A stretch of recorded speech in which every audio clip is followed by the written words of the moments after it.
Ils sont arrivés chez Giga, ils sont là, voici les AirPods 3. J'ouvre, je découvre et je teste juste après le générique.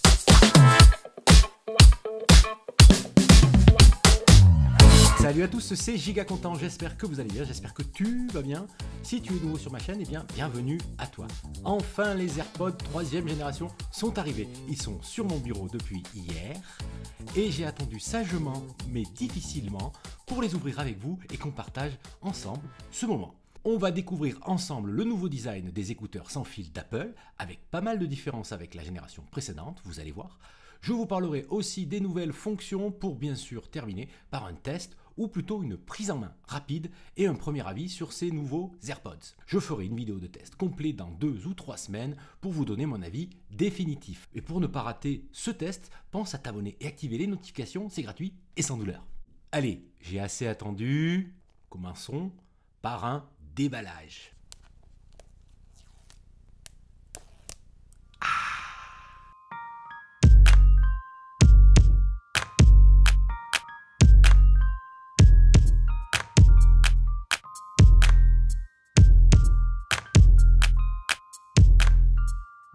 Rapidement, vous trouverez dans la boîte la documentation, trop petite pour la litière du chat, dommage. Un cordon Lightning USB-C sans chargeur et bien sûr le boîtier magique contenant les écouteurs sans fil. Comme vous le découvrez en image, le design des AirPods 3 a beaucoup changé. Il est très proche des AirPods Pro, je trouve. D'abord, le boîtier de recharge est plus large que la génération précédente. Pour les écouteurs, Apple s'est clairement inspiré du style des AirPods Pro avec des tiges plus courtes, une coque principale plus grande, il ne manque que l'embout en silicone pour en faire des intra-auriculaires. Et ça change pas mal de choses, mais on verra plus tard dans le test. Les AirPods 3 sont équipés de la même puce H1 que les AirPods Pro, donc pas de nouvelle puce, mais il fallait s'y attendre. Au rayon nouveauté, la coque des écouteurs est plus large, avec des grilles de diffusion audio plus grandes, ce qui promet un son plus riche et plus enveloppant. Les commandes tactiles sur la coque ont disparu. C'est sur la branche que se situe désormais la zone de commande. Un pincement pour la lecture ou la pause, 2 pincements pour changer de titre, 3 pour le retour en arrière et un pincement long pour lancer la commande vocale via Siri. Je trouve que c'est plus précis pour piloter ces écouteurs et surtout ça laisse de la place à Apple pour nous offrir plus de qualité audio sur la coque. Allez, on continue avec une autre nouveauté héritée des AirPods Pro, c'est l'adaptative AQ. Pour faire simple, cette fonction permet d'augmenter la qualité d'écoute en adaptant les basses et les moyennes fréquences à votre forme d'oreille. Une sorte de calibration automatique. Intéressant, j'ai hâte d'essayer. Mais la nouveauté que j'attends de tester le plus, c'est le Spatial Audio, la technologie d'Apple qui permet un son immersif et multidirectionnel en 3D. Voilà pour les principales nouveautés des AirPods 3. Je passe tout de suite à la prise en main. Pour la configuration, eh bien c'est très simple, il suffit d'approcher son boîtier d'AirPods près d'un iPhone, de l'ouvrir et hop, il est tout simplement reconnu.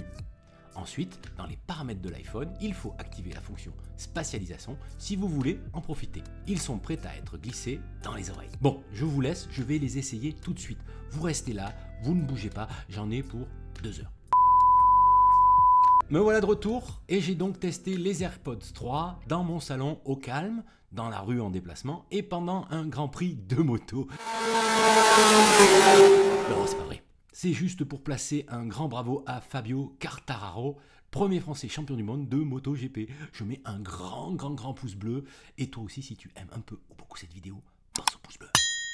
Donc après à peu près 1 heure d'utilisation, au premier contact, j'aime beaucoup le fait que les tiges soient plus petites. C'est beaucoup plus agréable et moins gênant quand vous placez les écouteurs à votre oreille.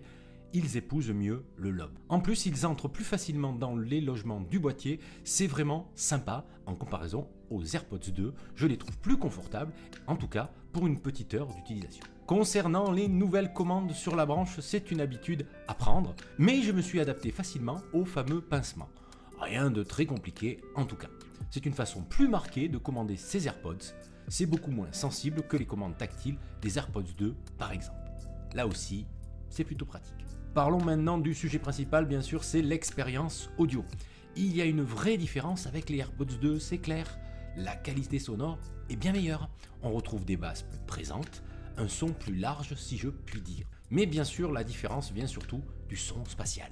Alors ce n'est pas énorme comme différence avec le mode stéréo classique, mais il y a une vraie différence tout de même, il faut le noter. On a l'impression parfois que le son vient de l'avant ou de l'arrière. C'est étonnant les premières minutes, mais on s'habitue assez vite. On a l'impression que le son nous enveloppe sans pour autant nous isoler. Les AirPods 3 n'ont pas de réduction de bruit active comme les AirPods Pro. Ça, c'est la vraie différence entre les deux modèles. En attendant bien sûr les AirPods Pro 2.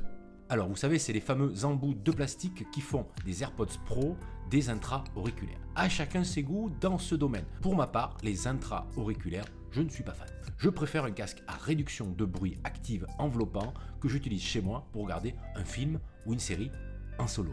Ça serait dommage de s'isoler. Je n'aborde pas le sujet de l'autonomie annoncée comme très bonne par Apple, car j'ai utilisé les AirPods 3 que depuis à environ 1h, 1h30. Ce que je peux vous dire, c'est qu'ils sont compatibles avec le chargeur MagSafe, et ça, c'est une bonne nouvelle et c'est bien pratique. Je reviendrai sur ce point dans ma prochaine vidéo d'avis sur 3 semaines d'utilisation. Je vous dirai d'ailleurs si ces AirPods 3, eh bien, ils valent leurs 200 € d'achat. Voilà, j'espère que cette vidéo vous a plu. N'oubliez pas, le pouce bleu, c'est un test. Si vous êtes bien installé, ne bougez pas et regardez la prochaine vidéo. Elle va sûrement vous intéresser. À très vite pour le prochain test et à très vite pour une autre vidéo. Salut!